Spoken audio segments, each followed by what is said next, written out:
So, do I think people have taken political correctness too far? Well, this is going to be part of an ongoing series, I suppose. Um, Obviously, it's a very deep topic. And I would have to say yes, probably.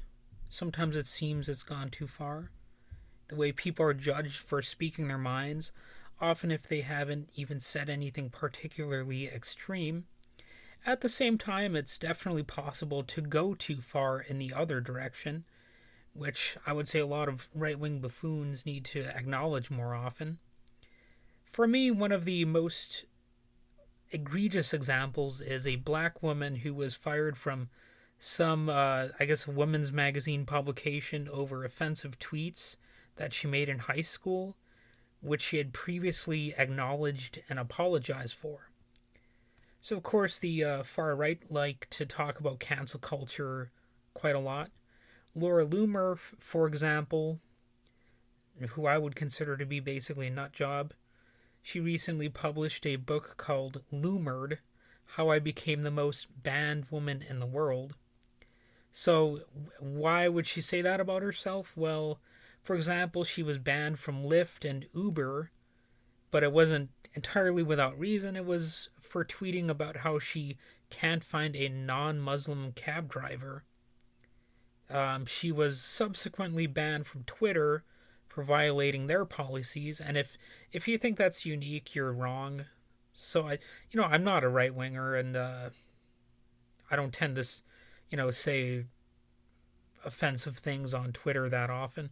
But I was once blocked from tweeting temporarily, and I wasn't threatening anybody. But the point here is not to say they were right or wrong, but that anyone can face some level of restrictions on social media, not just, people like Laura Loomer.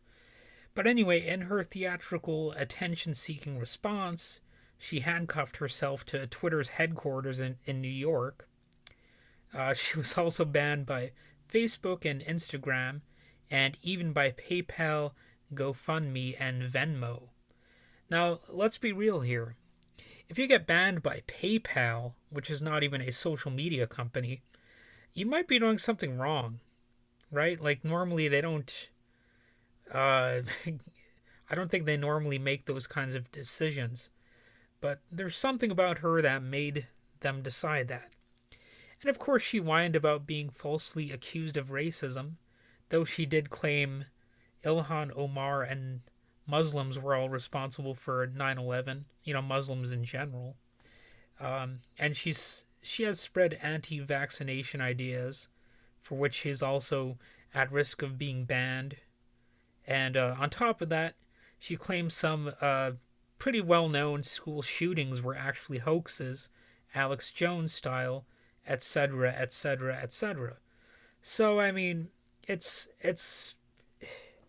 a person might debate what circumstances should be bannable, but obviously some people seem to go out of their way to kind of push the limits, so to speak.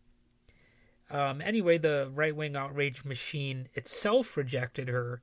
She got booted from CPAC for harassing reporters there in 2017. So she's even too much for them, apparently. Ever since then, she's claimed everyone's tried to make her into an unperson by claiming she's a racist, or that there must be some conspiracy, especially against her. Basically, she's playing the victim, doing the exact same things that conservatives will, accuse a radical feminist of doing, or anyone on the left of doing. And look, she is an extreme example of someone who does everything she can to generate controversy and, publicity, and presumably to feed her persecution complex. I mean, it's a potential money making thing, actually. Not to say it will always be successful, but hey, some people are obviously trying to go down that route, and they have some success doing it. However, I do want to note that in contrast, it is possible to have an accident, that was in no way, intentionally either racist or offensive, but maybe it was construed as such, Or, of course, it was merely someone who made mistakes in the past and perhaps learned from them, or any number of scenarios like that where the knee jerk reaction maybe went too far. I mean, those things are, I would say, they happen. At the same time, let's not be dumb about this and avoid why people are increasingly sensitive about certain things. We live in an era that is stupid, right? Straight up stupid. Some people out there, for example, will claim that racism does not even exist as a serious problem, and why can't we just go back to the way things used to be, or whatever. And by that, it seems like they mean revert back to a time when people could more comfortably look the other way regarding instances of, abuse or whatever. And honestly, I don't think we have to do that. It's a false dichotomy between just ignoring any type of social issues or hyper scrutinizing every little potentially offensive word someone says. To me, that's a false dichotomy. So, what are some of the issues going on that the left is so demonized for by the right? Well, one such issue is racial profiling, which is yet another thing that Republicans like to severely downplay as an issue sometimes. Well, a lot of the time. Personally, I see the point of erring on the side of caution, which means actually taking it seriously. As criminologist Scott Wortley noted, he said, quote, "To argue that racial profiling is harmless, that it only hurts those who break the law, is to totally ignore the psychological and social damage that can result from always being considered one of the usual suspects." End quote. And ironically, this is something a person like Laura Loomer and other right-wingers with apparent persecution complexes should understand. They're always claiming they're being targeted in some way, so why can't they accept that this happens to others along racial lines? It's not really much of a stretch, is it? So, either the right wing or the left wing outrage machine, it seems like they have to attack people at every step of the way, and no matter how people are portrayed, the best way to understand or combat people is to actually, address their views and, to the extent possible, understand their views. And that is, of course, a huge caveat, to the extent possible. Of course, there are some who think it's dangerous to try to understand opposing views or offensive views, but it's actually the responsibility, in my opinion, of an intelligent person to better grasp the world that surrounds them, and again, to the extent possible. Along the way, it should be imperative, in my view, to distinguish between ideas and ideals and practical, observable reality. For example, one might personally agree with the Electronic Frontier Foundation co-founder John Perry Barlow's 1996 Declaration of Independence of Cyberspace, where it was declared that the internet was outside any country's borders. To some, that sounds like a good idea. Of course, as we have seen over the years, it is not quite true. In practical, observable reality, a given country can put its grubby little paws on the internet and regulate it, sometimes in any way it sees fit. I mean, that's just the nature of the world. That's reality. So yeah, you can say, oh, this is completely off limits, nobody can touch this, but really all it takes is somebody to do it, you know what I'm saying? The same premise translates over in issues like offensive speech or so-called cancel culture. And I think there are some well-rounded, nuanced perspectives we can attempt to bring into the discussion. For starters, let me say this. Flippancy is really dangerous because it doesn't often require any effort. So I can say, well, this does not offend me, so I don't care. That may be so, and maybe there's some reason for that other than me being a villain, but if you're not putting any effort into assessing whatever issue is raised, you practically forfeit the right to be taken all that seriously yourself. Now, maybe that's a price you're willing to pay, and that can be all fine and good, but just know that it means you are being flippant, and know what it means. Others will turn that attitude around and employ it at you. Regarding the issue of what is or is not offensive, obviously, there's some subjectivity involved, and it may involve one's emotional state as well as greater context or one's ability to comprehend context, or degrees of misinterpretation, or one may simply be putting on an act of some kind, like pretending one's more offended than they actually are, pretending their views are more important than all others, or on the flip side, one might intentionally dismiss the other person's being offended as nonsense or pretend there simply cannot be any valid reason whatsoever to their view. So, regarding the issue of context, I will cite a few examples of content that someone might consider offensive, particularly if taken out of context. One example is the Michael Jackson song, They Don't Care About Us. I won't review the song in depth here, but I will note that in some parts of it, Michael Jackson actually uses some ethnic slurs. It was a bit controversial as a result, although it certainly didn't destroy Jackson's career. So was it just because cancel culture wasn't invented back then, or what? Why, I wouldn't say so. But I will say that back when the song came out, people were more likely to see Jackson's lyrics as him just being real and using offensive language to make a point, I suppose. And for another example, I'll cite the Dead Kennedys song Holiday in Cambodia. It's considered a classic punk song from the 1980s, but the lead singer, Jello Biafra, does use a racially offensive term in one of the verses. So, Jello has since changed the lyrics in live performances, as do others who have covered the song live, but it's definitely still potentially offensive. However, in the context of the song, it should be noted that the narrator is essentially talking about someone else's racist attitude, a person who's basically a spoiled brat listening to a 5 grand stereo while claiming to know how oppressed minorities feel. Keep in mind, 5 grand was also worth more back then when the song was written, so it probably had more. That line probably had more of an impact back then. Because of this, and perhaps the fact that they had a black drummer later on, the song's sort of been given a pass over the years. And that's, to my mind, another important example of context. The song is not quite as offensive to people because of the clear way in which, characters are being portrayed in the song. One might also look at the Bob Dylan song Hurricane, which could be critiqued or condemned for offensive use of language, but it was nevertheless a song devoted to raising awareness of the wrongful conviction of boxer Reuben Hurricane Carter.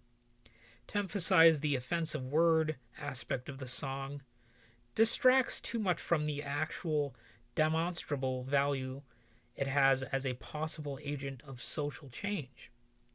Of course, not every controversy is about offensive words per se. For example, one could willfully avoid material by comedian/actor Jim Carrey due to his vaccine skepticism, an even thornier topic since 2020. Nevertheless, does it make sense to condemn a film like Eternal Sunshine of the Spotless Mind due to the actor's own views? Seems to me like, when you get right down to it, practically any TV, film, or artistic project could be boycotted for one reason or another if we really want to apply a magnifying glass to the lives and opinions of everyone involved in its production. Of course, I have to wonder if I'd be expected to boycott Alfred Hitchcock's The Birds because the director was abusive to actress Tippi Hedren on and off the set. Or how about the Beatles? Would I have to be boycotting them because John Lennon even admitted in a song that he used to hit women? So, I mean, there is a slippery slope dynamic here, and I know some people are like, oh, a slippery slope is It's a logical fallacy, but no, it's not always that way. I mean, sometimes you do have to ask, where do we draw the line? Because if we're going to go after this content, then hey, look at this content over here, which is equally offensive in some way. I mean, you have to draw the line somewhere, right? And there is, of course, a danger of my being too flippant here, too. Some people adopt this posture simply because they don't want to hear anyone discuss race, misogyny, religion, and so on. As noted earlier, that is lazy, and I would say also a boring way to approach art and artists and all of these underlying issues. In fact, I'm going to throw a little curveball out here. You really should, to some degree, understand the concept of intersectional feminism. If you don't look into it, or only see it as something to combat, it means you're being lazy and stupid, full stop. I mean, there it is, I'm saying it. Okay, so what does that term mean? Kimberly Crenshaw described intersectional feminism as a prism for seeing the way in which various forms of inequality often operate together and exacerbate each other. That is seemingly all it necessarily means, but some people will tune this out. They'll tune the discussion out almost dutifully, but I think there is often a time and a place to say, okay, I get some of where you're coming from, right? Like, if you're not able to do that, then I mean, what can you say? You're not able to do that. You're not even trying. You're kind of being lazy, whatever. I would say the alternative is to never approach an issue with vigor and to always keep entertainment mindless rather than consider some of the reasons why some people don't like certain things. Personally, I can enjoy material from an offensive comedian while still understanding why the comedian is considered offensive, while also not being too defensive of the material. It's almost like a magic trick. A lot of people don't seem to be able to do that nowadays, but hey, I can do it. The way I see it, the material is there to be examined and picked apart, much like any art. If an artist does not want to face criticism on any level, then they should basically stop making it available to the public, right? You know what I mean? It's kind of common sense enters into the picture here. In reality, even a king of one-liners like Rodney Dangerfield told some jokes that could be deemed offensive today. It's really up to us individually to decide if the "I was just kidding" defense applies or if they really crossed the line in some way. Now, I have pretty thick skin about most things, but I won't say I've never had moments where I thought someone crossed a line or where I overreacted as a result. I mean, I'm human, it's to be expected somewhere in somebody's life. The difference is that I can better control how I react to something than how someone else will. So I would say, make this more of a personal point sometimes, like how will you choose to react to this? But again, flippancy ends up being a danger too, because it can turn people off and teach them to just avoid a whole topic and not even really engage it. So as another example, when talking about what makes abusive men tick, you probably shouldn't always say, yeah, but what about abusive women? So in internet speech, that is called whataboutism, and it serves to sometimes distract from an issue. Now, the abuse of men and women thing, that was just an example. But, it's one I've seen before. On the flip side, there's also a time to actually have a conversation about abusive women, as well as abusive people in general. Doesn't that make sense too? Also, it becomes a fallacy to always cry, that's whataboutism, whenever somebody says, but what about so-and-so? If I'm talking about a political party's misdeeds or a shitty political leader or something, it actually does make sense to occasionally say, yeah, but the other political party has basically done the same thing. And if you never allow that, then you're being a partisan hack. Then, of course, there are times when we should take a break, relax, and not talk about abuse or serious issues endlessly. I think even the most dedicated activist type of person owes it to themselves to do that occasionally. If you're if you're politically engaged or whatever, sometimes take a break. If you have that luxury of doing so, you can put serious issues aside because you've earned it. Relax, live a little bit outside of any political engagement, even if only for sanity's sake. Collect your thoughts, then get back into it when you must or when you're ready. So, with that said, there are indeed issues facing marginalized people that need to be more widely addressed, in my opinion. You know? Interestingly, there are even selfish reasons to be concerned about discrimination. That's right, I'm saying there are selfish reasons to be are concerned about it. Leslie Lefkow, Deputy Director for Africa at the organization Human Rights Watch, actually made an interesting point about this. Uh, Here it is, quote, "The problem of discriminating against or marginalizing minorities is one where you're setting the precedent for the state to use discrimination. And in its most simple form, nobody should rest comfortably with that because you don't know when that will be turned against you for whatever reason." End quote. And that is true. If it can happen to them, whoever they happen to be, have no doubt that it could also happen to you. Similarly, if you deny that they are being discriminated against in a significant way, shape, or form, have no doubt that someone could adopt the same attitude about your struggle once it's your turn to face some degree of adversity. See how that works? Get it? Got it? Good.